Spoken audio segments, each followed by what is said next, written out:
In September 2014, the International Trade Center, in partnership with the UN, held an event here in Rwanda called the World Export Development Forum, with the key industry players from sectors across the spectrum.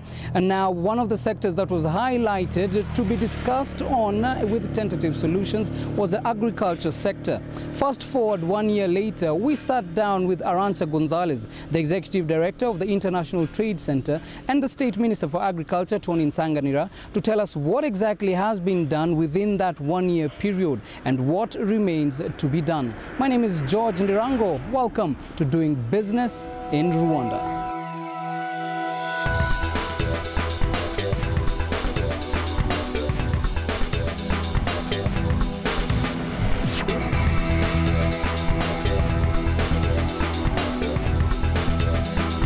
The International Trade Center and the government of Rwanda, through the Rwanda Development Board, hosted the World Export Development Forum in 2014, bringing together about 400 representatives from governments, trade support institutions and businesses from around the world.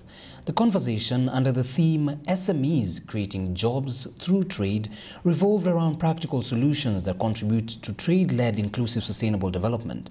Agriculture stood out, a sector Arancha Gonzalez considers top priority both for the country and the region. The International Trade Center last year took a number of commitments under the umbrella of the One UN here in Rwanda, because we are part of the United Nations family, and the One UN is committed to supporting inclusive sustainable development here in Rwanda.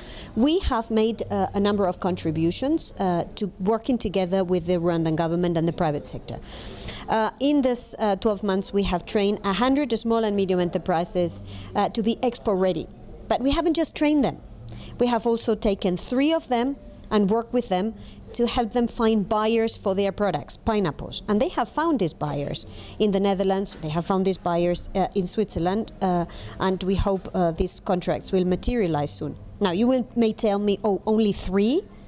These 3 SMEs have 500 suppliers of pineapples. This means 500 families in Rwanda who, through this contract, will find a more stable source of income for themselves, for their children, for their communities. We also took a commitment to train a number of Rwandan SMEs into quality management. As I said, without quality, you cannot access international markets. We have trained 50 of them, but we haven't just trained them.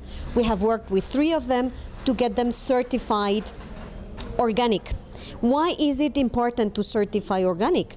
Because, of course, organic products fetch higher prices than non-organic products. So we are helping SMEs move up the value chain. 3, we have also trained a number of experts here in Rwanda, build capacity here in Rwanda so that Rwanda can help Rwanda to build expertise on access to finance matters. So again, we want to make sure that we keep our promises, and we want to make sure that when we take a commitment, we deliver on the commitment that we take, working again together with the government and the private sector. Even if Rwanda's agriculture is transformed into a high-value sector, it will not on its own become a satisfactory engine of growth.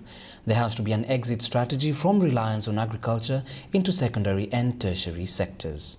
The Rwandan government has moved from policy formulation to implementation, one phase after the other, as they remove the hurdles along the way.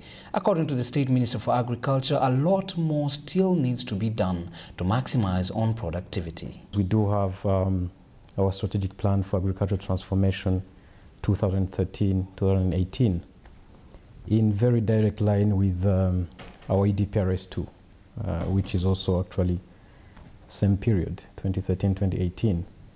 And transformation of the agriculture sector means keeping modernizing it. We are continuing the journey of really moving it from a subsistence base to a value creating in commercial agriculture sector. And we still have the same flagship programs that were introduced in the country about 80 years ago.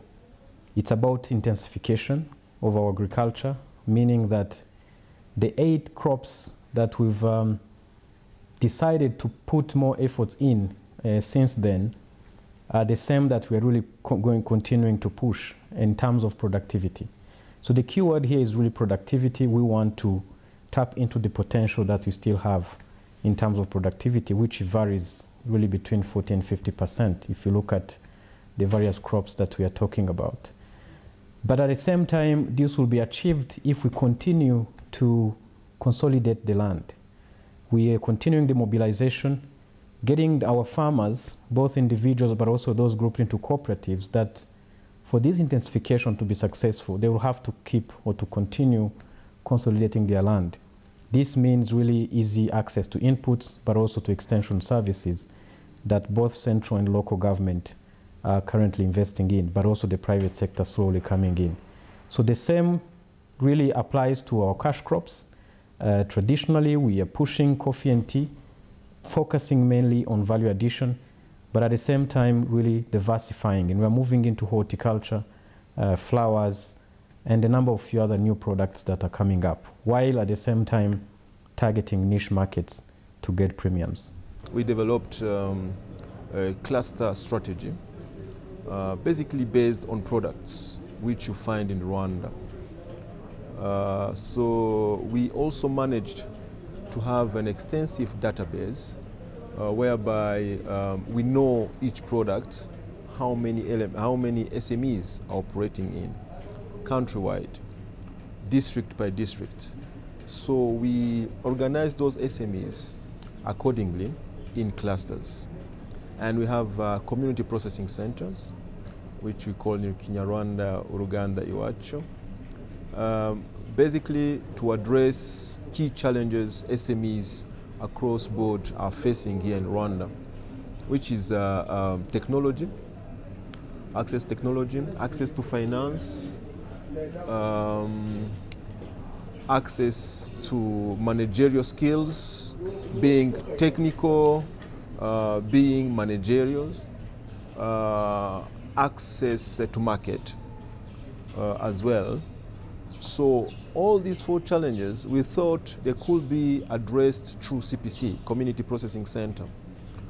Establishing Community Processing Center in a district where you find prominent products, if I may say. We have a combined approach. One approach is to say, how do we ensure that these farmers who own land in various places are able to work with this investor who comes and wants to set up a food processing unit, for example, and needs some raw material. Then we encourage these farmers to really work hard and make sure that they supply.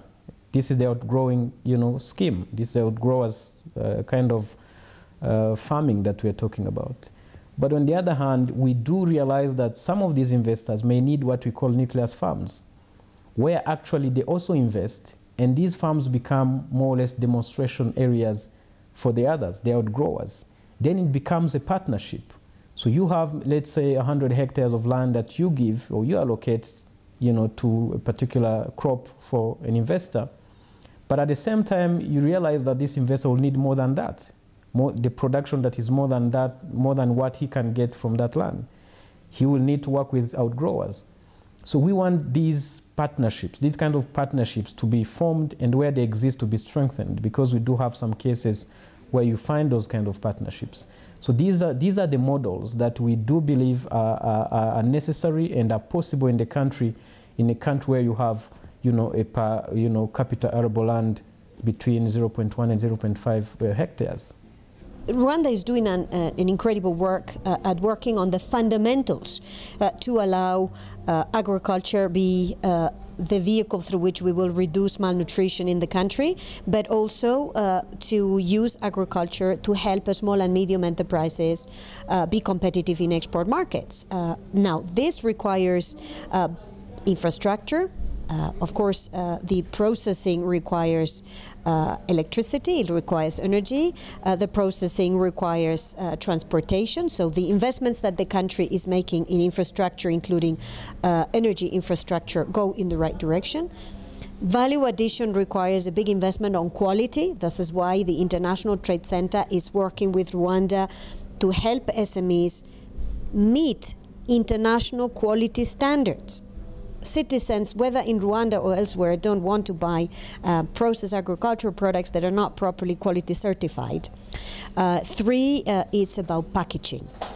Packaging. There is no way to sell processed agricultural products without packaging. This is why we are also working closely with Rwanda in order to find solutions to the packaging that is required for SMEs to go international with processed agricultural products. If we look at where we came from, let's say 10 years ago, we've been able to double, triple, our yields on the 8 priority crops that we are talking about.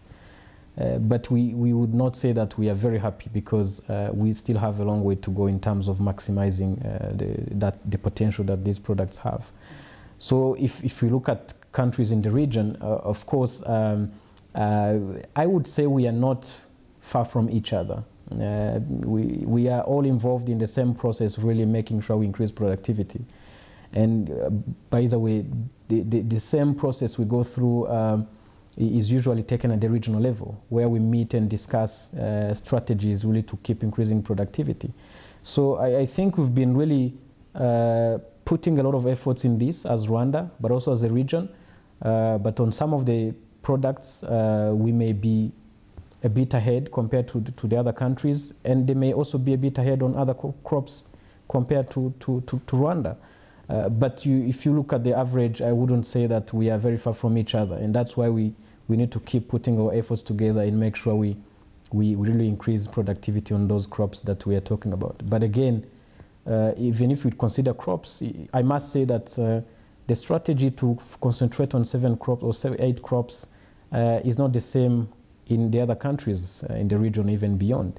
So, but if you compare the same crops that we are working on, we are taking the same direction in terms of increasing productivity. Rwanda continues to make tremendous strides and milestones in the agriculture sector and tightening up on the loopholes that need to be cleared. That's all from this week's episode of Doing Business in Rwanda. To give us feedback or insight, email us at dbir@abn360.com or tweet us at DBI Rwanda. On behalf of the entire Doing Business in Rwanda team, my name is George Ndirango. Thank you for watching. Keep it CNBC Africa, first in business worldwide.